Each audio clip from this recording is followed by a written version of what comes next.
C'est Marius Muhunga, je suis journaliste de Kinshasa Télévision, en République démocratique du Congo. Votre visage est un visage d'espoir pour le peuple congolais depuis la première fois qu'ils ont fait votre connaissance quand vous êtes arrivé à Kinshasa. Et je vous remercie pour tous les efforts que vous êtes en train de faire pour amener la paix en RDC. Alors, la grande question, c'est que quel est selon vous l'obstacle principal qui empêche aujourd'hui que les accords de paix en RDC entre le M23 et le gouvernement soient concrets?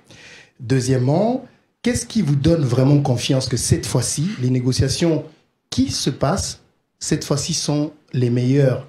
Et peut-être la troisième question, il y a une rencontre qui a été prévue à Washington, qui a été annoncée entre le président rwandais et le président congolais. Qu'est-ce qui fait traîner pour pas qu'ils se rencontrent jusque-là? Concernant la visite, vous avez dit qu'il y avait eu une annonce. Nous n'avons jamais fait d'annonce concernant l'événement à la Maison-Blanche. Cependant, nous avons effectivement évoqué un éventuel événement à la Maison-Blanche et le président Trump l'a mentionné à plusieurs reprises. Nous n'avons jamais fait d'annonce concernant une date précise.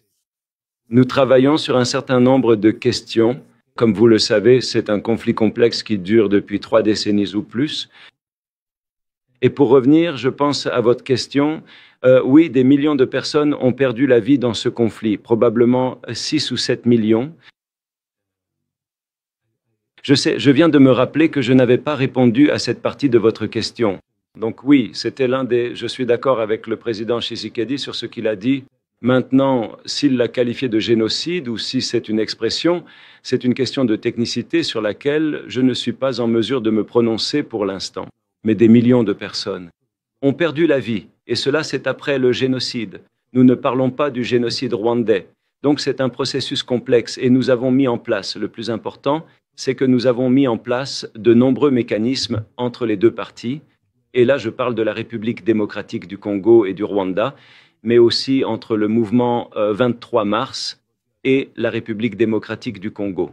Ils viennent tout juste, nous avons annoncé il y a quelques semaines, ou peut-être plus, peut-être un mécanisme d'échange de prisonniers entre le M23 et le gouvernement de la RDC. En fait, ce matin même, j'ai eu le privilège de rencontrer le chef du Comité international de la Croix-Rouge, car cet accord est entre le mouvement du 23 mars et le gouvernement de la République démocratique du Congo, mais il est facilité par le Comité international de la Croix-Rouge. Et cela a été conclu à Doha. Donc il y a de bonnes avancées et de bons progrès qui se produisent à Doha. Nous avons donc d'abord eu la déclaration de principe. Ensuite, nous avons eu cet échange de prisonniers et nous travaillons également sur un certain nombre de mesures de renforcement de la confiance. Mais quant à savoir s'il y a des obstacles à ce processus en particulier, vous savez, il s'agit d'un dialogue interne. C'est un conflit. Il faut s'attaquer aux causes profondes du conflit. Et les deux parties ont accepté de traiter les causes profondes dans la déclaration de principe du 12 juillet. Donc, je crois qu'il y a 9 grands axes de travail et certains d'entre eux peuvent prendre du temps. Certains peuvent prendre quelques semaines. Par exemple, les questions de gouvernance. Il y a des questions de gouvernance, de décentralisation et de nombreux autres détails de cette nature, ainsi que l'intégration ou la réintégration des combattants du M23. D'autres groupes, concernant le fait que certains seront intégrés dans l'armée de la RDC et que d'autres seront intégrés dans une forme de gouvernement locaux et ainsi de suite. Ce sont donc des questions complexes. Certaines pourraient être d'ordre constitutionnel et ainsi de suite. Donc cela prend effectivement du temps. Cependant, nous avons un projet de texte, donc beaucoup de travail a déjà été accompli. Et encore une fois, le Qatar a joué ici un rôle énorme. Et nous avons un projet de texte. Il travaille donc sur ce projet final. Et merci beaucoup pour ce que vous avez dit au début à propos d'être le visage de l'espoir. J'apprécie vraiment cela. Je l'apprécie énormément.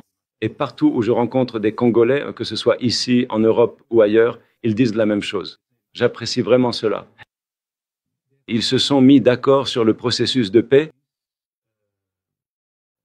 et sur tous les mécanismes qui aideront à la mise en œuvre. Et comme je l'ai dit plus tôt, la dernière pièce du puzzle est le M20, la voie de Doha. En ce qui concerne les sujets spécifiques liés au Rwanda et à la sœur, comme vous le savez, le Rwanda a des préoccupations sécuritaires et l'accord parle de la neutralisation des FDLR. Nous avons donc créé un mécanisme pour nous assurer que cela se réalise. En parallèle, le Rwanda lèvera les mesures défensives, ce que nous appelons les mesures défensives. Donc, nous avons mis en place des mécanismes pour cela. Nous allons donc assurer le suivi. Certaines de ces commissions se sont réunies 2 fois jusqu'à présent. L'une d'entre elles, une commission très importante, va se réunir pour la 3e fois ce lundi, je crois. Nous assurons donc un suivi très étroit avec l'Union africaine.